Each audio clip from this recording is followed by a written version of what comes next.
Hello, Abraham.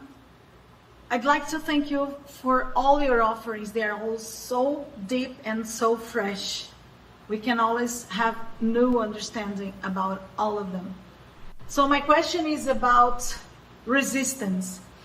Is resistance at the core of the human nature, or it's something we get along our trail? Would you also clarify resistance in the context of contrast? Thank you very much. We like your word fresh. That's what these broadcasts are. They are fresh. And you all bring the freshness to it.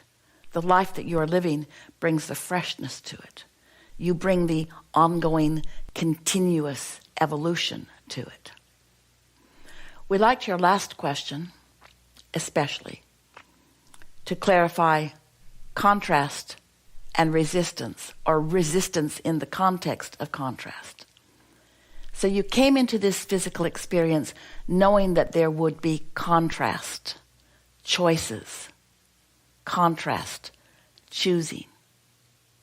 You intended to utilize your emotions in order to allow alignment instead of resistance while you're choosing. So resistance is exploring the contrast, acknowledging the unwanted, and then trying to deal with that. Allowing is exploring the contrast, deciding or choosing wanted, and giving your attention to that. Resistance is the pushing against unwanted, and you picked every bit of that up on your physical trail.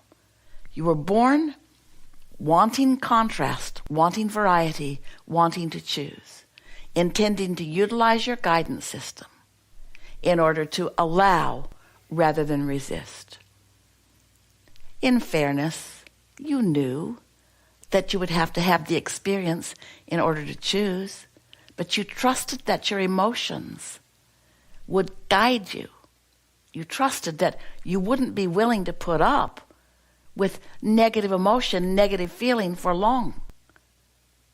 You expected that your selfish nature, your propensity to promote self, your understanding that you only have perspective of self, would sustain you, and indeed it is.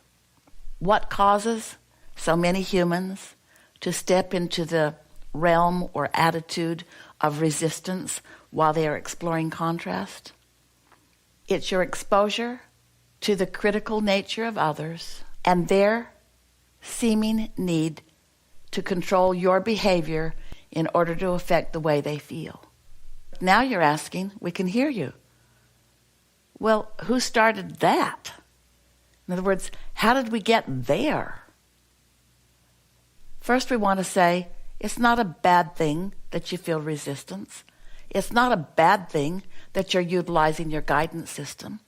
In fact, wouldn't you say that the fact that your guidance system is set up the way that it is because there is a non-physical understanding, that there's likelihood that as you're making choices that you might get yourself into a place of resistance? And why is that? Why is that understood so much from non-physical? Because the law of attraction is understood from non-physical. That which is likened to itself is drawn, is understood by non-physical. So it's obvious to all of us from our non-physical perspective that the law of attraction causes trending. That attention to some aspect of contrast could cause that aspect of contrast, will cause that aspect of contrast to become more. So the contrast in its smaller, more subtle state didn't present the problem to you that it does when it gets bigger. Isn't that all necessary? Must it not be necessary for everything to be able to expand enough that you can make better and better, more personal, more active choices about it? Isn't it all an important part of the mix? And isn't coming around to understanding it, doesn't it render it all right? And aren't you feeling less every day a need to control anything or anyone as you're getting it personally, as you're integrating or coming into alignment with what your inner being knows?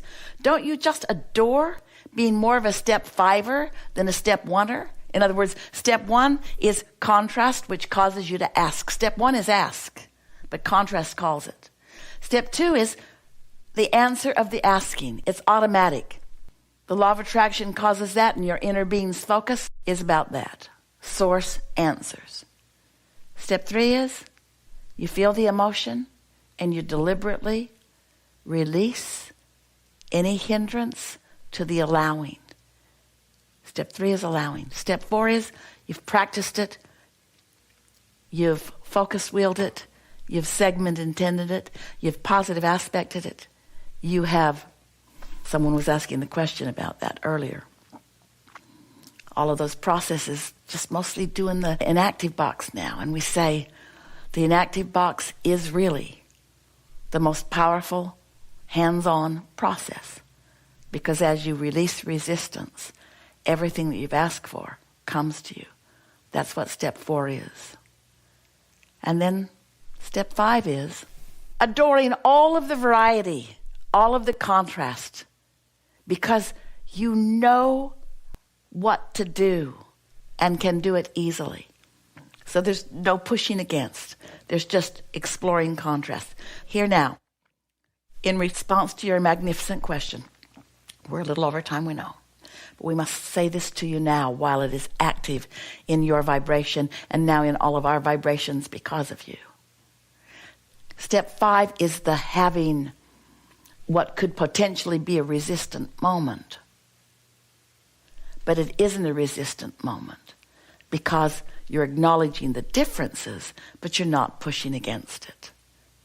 Step one is knowing what you don't want, knowing what you do want, feeling more of the emotion about what you don't want. Really good distinction.